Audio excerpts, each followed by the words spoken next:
Hey everyone, welcome back for another deep dive. Right. Today we're Yeah. going to be looking at Mm. Tata Motors, Mm. and we're going through their Q3 FY25 earnings call transcript. Sounds good. And, I got to say, Yeah. there's some pretty juicy stuff in here. Mm-hmm. We've got record revenues for JLR, Okay. a sneak peek into India's EV market, Right? and maybe Wow. even a couple hydrogen-powered surprises. So Interesting. buckle up. Wow. Yeah. It's wild how Tata Motors is dealing with all of this stuff happening globally, you know? Yeah. China's market's shifting, EVs are on the rise. Like, it's a lot to handle, but it seems like they're approaching it all really strategically. Yeah, they definitely seem to be on top of things. Mm-hmm. Okay, well, I think the best place to start is with Yeah. Jaguar Land Rover. I mean, they just had their highest Q3 revenue ever. Really? Yeah, a full 7.5 billion GBP, Wow. and their profit margins are the best they've been in a decade. Okay. So what's going on there? What's behind those numbers? Well, the Range Rover is still super popular, especially in the US. Really? Sales are up 25% year to date. Wow. It's a really strong luxury brand. Okay. And it seems like they've really tapped into this market that just loves those like high-end SUVs. Yeah, I mean, they're nice vehicles, Yeah. but I can see why people would want them. Yeah. Okay. But the Chinese market has been a little bit of a puzzle for a lot of car companies lately. Has it? Yeah, it has.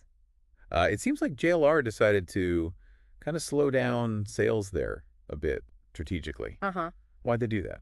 Well, they had some trouble in China, particularly with keeping their prices consistent across all their dealerships. Huh. So this slowdown gives them some breathing room to stabilize the retailer network and make sure the brand is consistent at every dealership. Oh, okay. And they're really pushing those higher margin models too. Yeah. It's a smart long-term strategy. Looked like they're playing 4D chess or something. Like Yeah. everyone else is still trying to figure out checkers and they're Exactly. way ahead of the game. Yeah. And then on top of that, they have that locally produced Land Rover Freelander Yes. coming to China in 2026, Right. which is being specifically designed as a new energy vehicle. Uh-huh. So that means it'll at least be partially electric. Correct.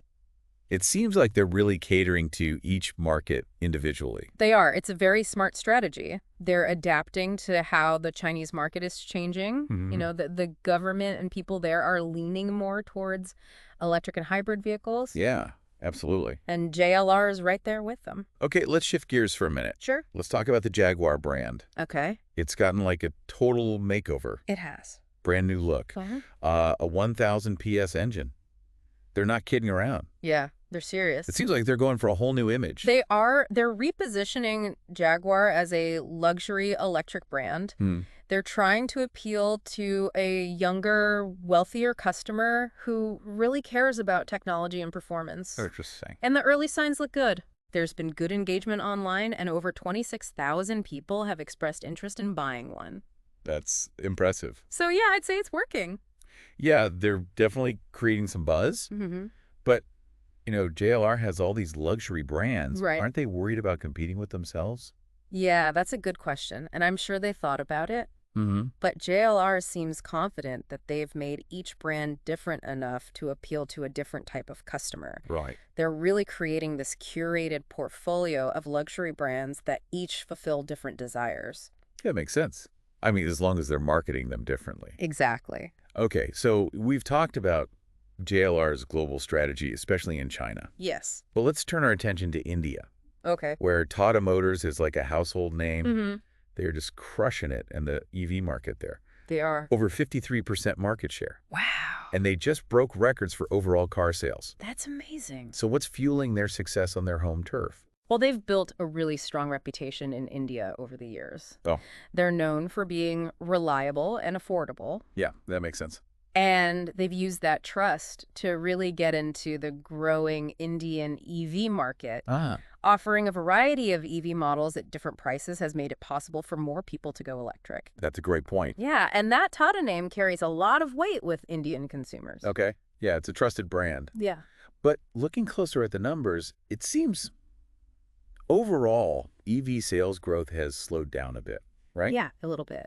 The transcript mentions a dip in fleet sales. Right. But personal EV sales are still doing well. Yeah, they are. What's causing that? So while fleet sales have declined, personal EV adoption in India is still rising. Okay. Sales are up 15% year on year. Oh, And again, I think Tata Motors' product strategy is a big factor. yeah. They've got a whole range of EVs that appeal to different needs and budgets. Okay, so they've really cornered the market with that approach. Yes, they have. But what about charging infrastructure in India? Yeah, Isn't that a big problem for people wanting to buy EVs?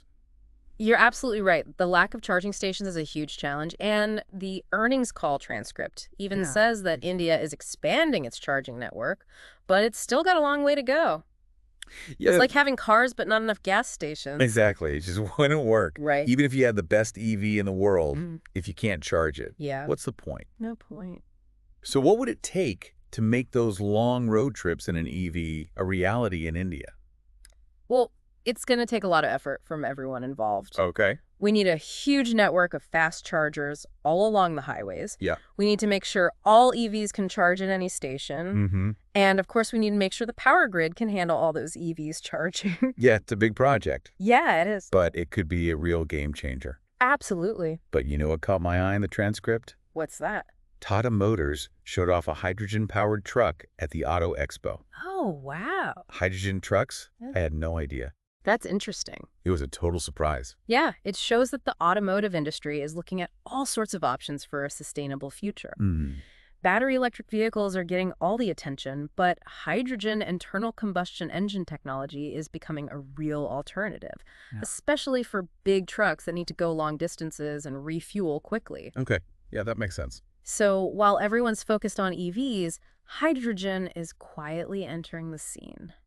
That's pretty cool. And Tata Motors is right there in the mix. It's like they're betting on every horse in the race. Exactly. This deep dive just keeps getting more interesting. Yeah, it does. Yeah, it's smart to keep their options open. Definitely. It's like they're saying there might be more than one way to get to a sustainable future. Right. But speaking of the future, JLR has this goal of hitting a 10% profit margin by FY26. With all the money they're putting into these new technologies, especially EVs, do you think they can actually reach that target?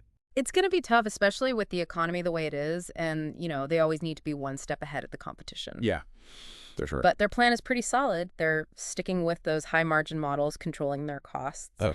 And they're really focusing on making money from their after-sale services like extended warranties and maintenance packages. So they're thinking about the whole customer experience, not just the initial sale. Exactly. It's a smart strategy. Yeah. Plus, those new EVs they're launching could be a real game changer. That all-electric Range Rover, for example. Right. They're going all in on EVs. Yeah.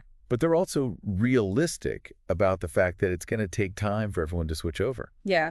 They're still investing in their regular combustion engine technology, too. Right. They're doing both, meeting the needs of today's market while preparing for tomorrow's. It's a tough balancing act. It is, but JLR seems to be handling it well. Yeah, I agree. They seem to have a good plan. Speaking of practicality, Yeah. remember we were talking about charging infrastructure in India? Oh, yeah. The transcript mentioned some government programs and partnerships to help grow those charging networks. Yes. What are some of the big things happening there? Well, there's this program called the Prime Minister e-Drive program. Right. It's a big effort to get more people to buy EVs and to build lots of charging stations. Gotcha. The government's also offering money to companies that build charging stations. Wow. And we're seeing some cool partnerships between OEMs like Tata Motors and the companies that sell gas. Really? Yeah, they're working together to use existing gas stations for EV charging. Oh, that's smart. Why didn't I think of that? Yeah, it's a good way to use what we already have. It makes you think about how the gas companies are dealing with all this change. It is interesting to see how they're adapting. Yeah. Are they going to go extinct? I don't know, but we're seeing them start to shift their focus a little. How so? Well, they're putting money into EV charging, and they're also looking at other fuel options like biofuels and hydrogen. Oh, wow. Yeah. So they're trying to stay relevant. Yeah, it seems like everyone's trying to figure out what their role is in this new world of transportation. It's a crazy time to be in the car industry. It is. There's so much change happening. And let's not forget about the good old combustion engine. Yeah. It's not going anywhere anytime soon. And even Tata Motors is still working to make those engines more efficient and less polluting. Exactly. The transcript talked about how they're looking into things like biofuels, flex fuel, CNG, and LNG. Huh.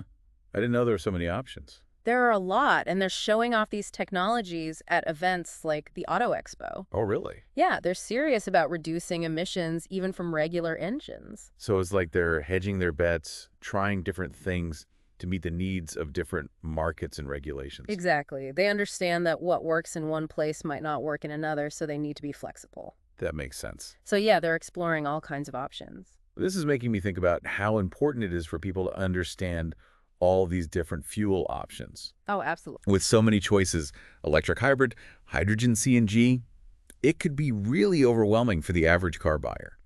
Yeah, it could, and I think Tata Motors needs to do a good job of explaining all the options, helping people figure out what's best for them based on how they drive, how much money they want to spend, and how much they care about the environment.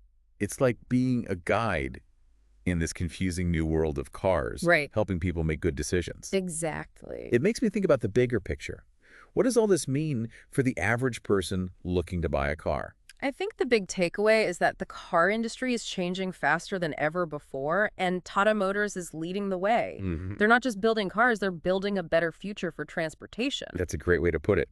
But this deep dive isn't over yet. Oh, right, we've got more to talk about. We still got some more to uncover from this earnings call transcript, so stick with us. Okay, sounds good. We'll be back after a quick break with even more insights and analysis.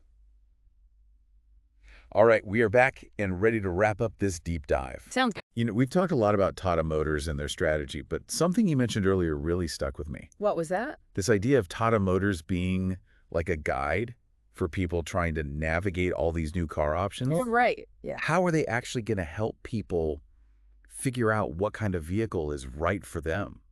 Well, it's a big part of their plan.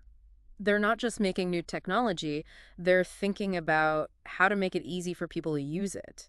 Okay. For example, they're investing a ton of money in online platforms and tools to teach people about all the different fuel options and stuff. Like, imagine having this interactive website where you can compare different cars based on your driving habits, budget, and even how much you care about the environment.